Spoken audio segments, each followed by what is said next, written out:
everybody. Welcome to Preschool Week here on the Daily Dose. I am so excited to share with you some wisdom from our Calvary preschool teachers. I've invited Connie Good, our preschool director, and Sarah Olson, one of our preschool teachers, to come talk about how we share faith with our preschoolers, how we teach them more about God's love and good tips and strategies for parents of preschoolers or grandparents of preschoolers. So what I need from you, what I'd love from you, is for you to go ahead and tag a family who you know has a preschooler in it, or share this with them on either Facebook or YouTube, because you're not going to want to miss this week. Here's our preschool teachers. Hi, I'm Connie Good, and I'm the director of Calvary Preschool here at Calvary Lutheran Church. And in my former life, I was a parent educator for 35 years.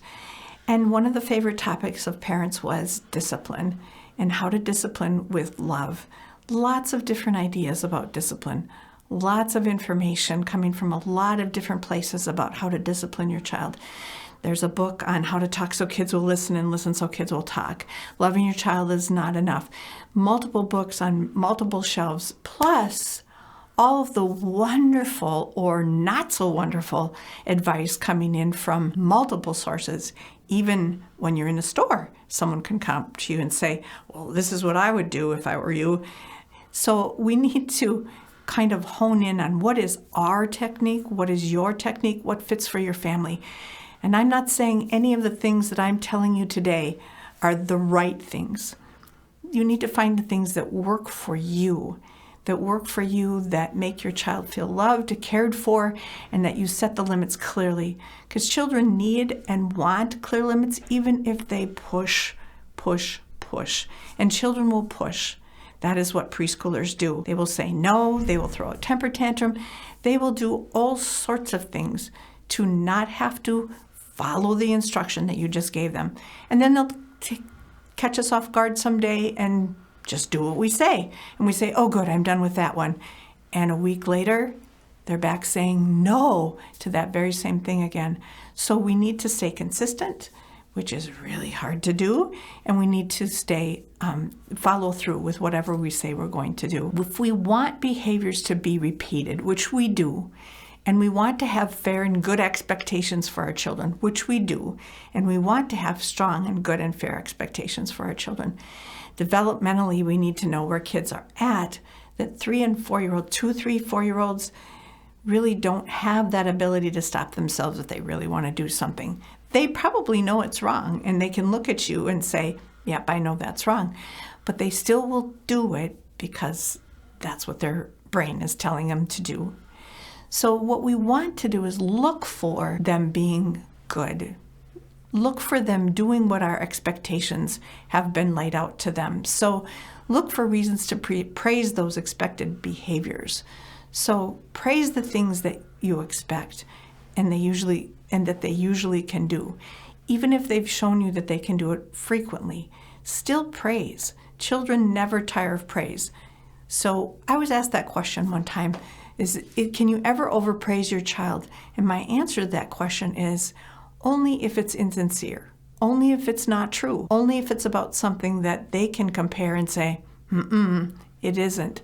So when we say, that's the best dinosaur I've ever seen anybody draw, to a 3-year-old, is that true and accurate?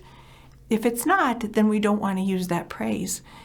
Say things like, you really did a great job of using the purple crayon to draw your dinosaur, and I really like the green feet that you put on your dinosaur.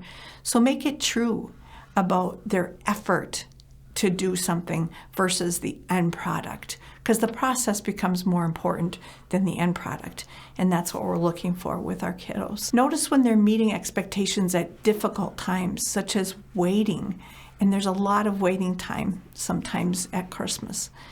And for anything like trying something new or being kind to relatives, point it out. It's not that, well, finally they did that. No, it's that we want them to do it every time. So the more praise we give them in regard to the expectations we have, the more often we'll see that with our children. And so praise is a very strong tool in your discipline toolbox. And it is with kindness and with love that we give praise. And it's honest and it's not sarcastic and it's truly from our heart. say yes more than no. So say yes later. Mommy, I want a cookie. And you have 16 dozen cookies on your counter, and your child is saying, Mommy, I want a cookie. Instead of saying, no, you can't have a cookie now, you can have one after supper, just say yes later. Say, yes, you can have a cookie right after we have supper.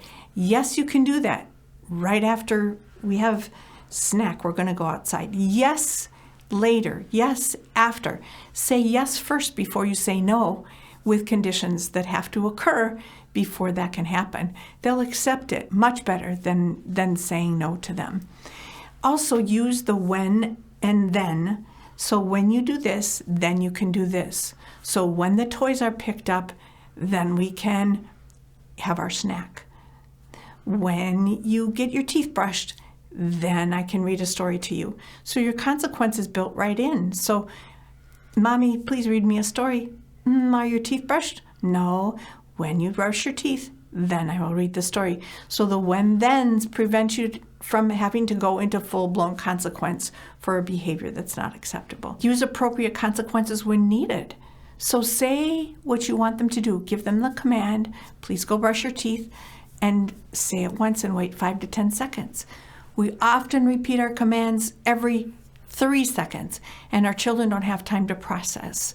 So think about when someone comes into for me, if someone comes into the kitchen and I'm making supper and they say, can you do this for me right now?